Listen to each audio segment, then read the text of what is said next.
மக்களுக்கும் தமிழக இளைஞர்களுக்கும் வணக்கம். தமிழ்நாடு இப்ப அழிஞ்சிட்டு இருக்கு, உங்களுக்கு தெரியுமா? தமிழ்நாட்டை அழிச்சிட்டு இருக்காங்க, அது உங்களுக்கு தெரியுமா? இன்னும் சில பகுதிகளை அழிக்க போறாங்க, அது உங்களுக்கு தெரியுமா? 8 திசையும் கட்டி ஆண்டவன் தமிழன், தமிழ்நாட்டுக்காரன்.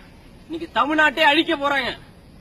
இது யாருக்கும் இன்னும் வெளியே தெரியாம இருக்கு. சில பேர் தெரிஞ்சு போராட வரமாட்டீங்க. ஆந்திராவில் 4 இடத்துல அனுமதிச்சிருக்காங்க ஹைட்ரோ கார்பன் திட்டம், மீத்தேன் திட்டம் நிறைவேற்றுறதுக்கு. குஜராத்ல 5 இடம், ராஜஸ்தான்ல 2 இடம். டெல்லியில என்ன செயல்படுத்த முடியல. அவன் முதல்வர் மக்களை வாழ வைக்கிறான். அங்க முதல்வர் மக்கள் மேல அன்பு, ஒரு பாசத்தோட இருக்காங்க. மக்கள் வாழணும்னு நினைக்கிறாங்க. தமிழ்நாட்டில் எத்தனை இடம் தெரியுங்களா? 32 மாவட்டங்கள் கொண்ட தமிழ்நாட்டில் 31 இடத்தை அனுமதிச்சிருக்காங்க ஹைட்ரோ கார்பன் திட்டம், மீத்தேன் திட்டத்தை. இந்த திட்டம் எங்க தெரியுமா? விவசாய நிலத்துல. மற்ற மாநிலங்கள்லாம் குஜராத், ஆந்திரா, ராஜஸ்தான், இதெல்லாம் எங்க மக்களுக்கு பாதிப்பு ஏற்படுத்தாம மக்கள் வசிப்பிடத்துக்கு மிக தொலைவில். ஆனா தமிழ்நாட்டில் மக்கள் வசிக்க கூட கிராமங்கள்ல விளைநிலங்கள்ல ஆரம்பிச்சிருக்காங்க. இதனால எவ்வளவு பெரிய பாதிப்பு ஏற்படும் தெரியுமா? ஒரு ஹைட்ரோ கார்பன் திட்டம், மீத்தேன் திட்டத்தை மூலம் நிறைவேற்றுறேன்னு சொல்லி 2000 இருந்து 6000 அடி போர் போட்டு அந்த எரிவாயுகளை எடுக்கிறாங்க. அந்த எரிவாயு குழாய்கள் சரியா பராமரிக்க முடியாம வெடிச்சு எத்தனை உயிர்கள் போயிருக்கு தெரியுங்களா? வெளிநாடுகள்ல. ஏன் நம்ம நாட்டில் அது மாதிரி நடந்திருக்கு. 2000 அடியில இருந்து 6000 அடி வரையும் போட்டு எரிவாயு நீ வெளியே எடுக்கிறீங்க. அதை எடுத்து வெளிநாட்டுக்காரனுக்கு விக்கிறீங்க. எங்களுக்கு கொஞ்சம் தான் கொடுக்குறீங்க. நீங்க லாபம் சம்பாதிக்கிறதுக்கு எங்களை அழிக்கிறீங்க. 40 ஆறு ஓடுது கேரளாவில். ஒரு பிடி மண்ணால முடியாது உங்களால. கேரளாக்காரன் அந்த மாதிரி வச்சிருக்கிறான் சட்டம். தமிழ்நாட்டுக்காரன் இருக்கக்கூடிய கனிம வளம், ஆற்று மணல், கிரானைட் எல்லாத்தையும் கொள்ளடிச்சு வித்துறான். இப்ப ஆற்று மணல்ல கொள்ளை அடிச்சு கேரளா, கர்நாடகா, ஆந்திரா எல்லாத்துக்கும் அணைக்கட்ட கொடுக்கறான். அவன் நமக்கு தண்ணி கொடுக்க மாட்டான். நெய்வேலி நிலக்கரி சுரங்கம் ஆரம்பிச்சதுல இருந்து இன்னைய வரை 22 கிராமங்கள் அழிக்கப்பட்டிருக்கு. எத்தனை பேருக்கு தெரியும்? 35% மின்சாரம் மட்டும்தான் தமிழ்நாட்டுக்கு.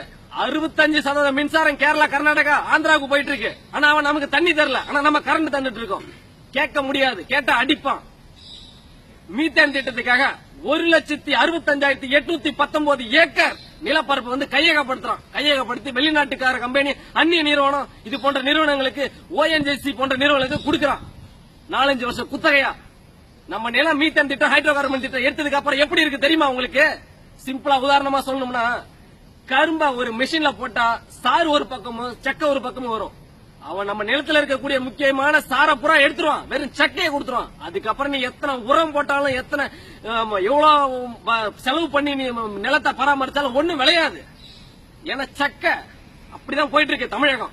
8 திசையும் கட்டி ஆண்ட தமிழ் இன்னைக்கு அழிவு நோக்கி போயிட்டு இருக்கான். கேட்க ஆள் இல்ல. இந்த அரசியல்வாதி, இந்த அரசியல் எதுவுமே சரியில்லை. மத்த மாநில முதல்வர்கள் மக்கள் நல்லா இருக்கும் நினைக்கும் போது தமிழக அரசியல் ஏன் நினைக்க மாட்டான்? 3200 மதுக்கடைகள் மூடப்பட்டதை அதை திறக்கிறதுக்கு தமிழக அரசு முன்வர போது ஏன் விவசாயிகளை பாதுகாக்கவும், விவசாய நிலங்களை கையகப்படுத்துறாங்களே, அதுக்கு போராடுறாங்களே, ஏன் முன்வர மாட்டேங்குது? ஏன் நீங்களே வாரி கொடுக்கறீங்க? தமிழக மக்களை காக்க வைங்க, தமிழக மக்களை நீங்களே அழிக்கிறீங்க. மத்திய அரசும் மாநில அரசும் சேர்ந்து தமிழ்நாட்டை அழிக்குது. மற்ற மாநிலங்கள்லாம் 4 இடம் 5 இடம் ஹைட்ரோ கார்பன் திட்டத்தையும் மீத்தேன் திட்டத்தையும் எடுக்க அனுமதிச்சுட்டு 32 மாவட்டம் கொண்ட தமிழ்நாட்டில் 31 இடத்தை அனுமதிக்கிறீங்கன்னா அப்ப தமிழ்நாட்டை அழிக்கதானே? Make in India, digital India, தூய்மை இந்தியான்னு சொல்றீங்க. இத்தனை இந்தியா வச்சு 800 துறைமுகத்தில் கப்பல் விபத்து ஏற்பட்டது. என்ன பண்ணீங்க? ஒரு இயந்திரத்து மூலமா என்ன படலங்களை அகற்ற முடிஞ்சது அவங்களால? முடியல. பக்கெட் வச்சீங்க. தண்ணியில் மேல இருக்கக்கூடிய எண்ணெயவே உங்களால பாதுகாக்க எடுக்க முடியல இயந்திரத்து மூலம். எரிவாயு குழாய் வெடிச்சதுன்னா சுத்துப்பட்டு கிராமங்களும் தமிழ்நாடே அழிஞ்சு போகும். சுத்தி புல் புண்டு கூட முளைக்காம போயிடும். என் நிலத்துல வேணாம், என் நிலத்துல எடுக்காத அப்படின்னு போராடக்கூடிய தமிழ்நாட்டு மக்களை அரசியல்வாதி, மத்திய அரசும் மாநில அரசும் காவல்துறையை வச்சு அடிக்கிறாங்க. காவல் தெய்வம்னா என்னங்க? கருப்பு சாமி, ஐயனார், வீரனார், முனீஸ்வரன், சுடலமாடம் எல்லாம் காவல் தெய்வம். காவல் தெய்வம் நம்மளை காக்கும்னு நினைச்சு மக்கள் கும்பிடுறாங்க. காவல்துறைனா என்ன? காவல்துறைனா மக்களை காக்கணும், நம்மளுக்கு பாதுகாப்பா இருக்கணும். நம்ம வரி பணத்தை வாங்கிட்டு நம்மளே அடிக்கிறாங்க. அரசியல்வாதிக்கு சொம்படிச்சு நீங்க அப்படியே தலையை குனிஞ்சிட்டு தான் போயிட்டு இருக்கீங்க. விவசாய மக்கள் வாழ்றதுக்காக விவசாய நிலத்தை கையகப்படுத்தி அவனுங்க எரிவாயு குழாய் அமைக்கிறாங்கன்னு போராடுறாங்க.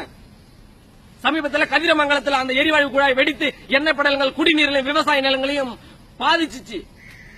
யாருக்கும் தெரியாதவன் இல்ல, எல்லாருக்கும் தெரியும். போராட முன் வர மாட்டீங்க.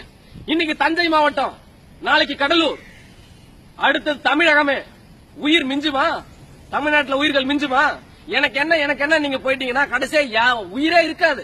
அகதிகள் மாதிரி நம்ம அண்டை மாநிலங்கள தான் போய் வாழணும். 1960 சோமாலியா மிகப்பெரிய விவசாய நாடு.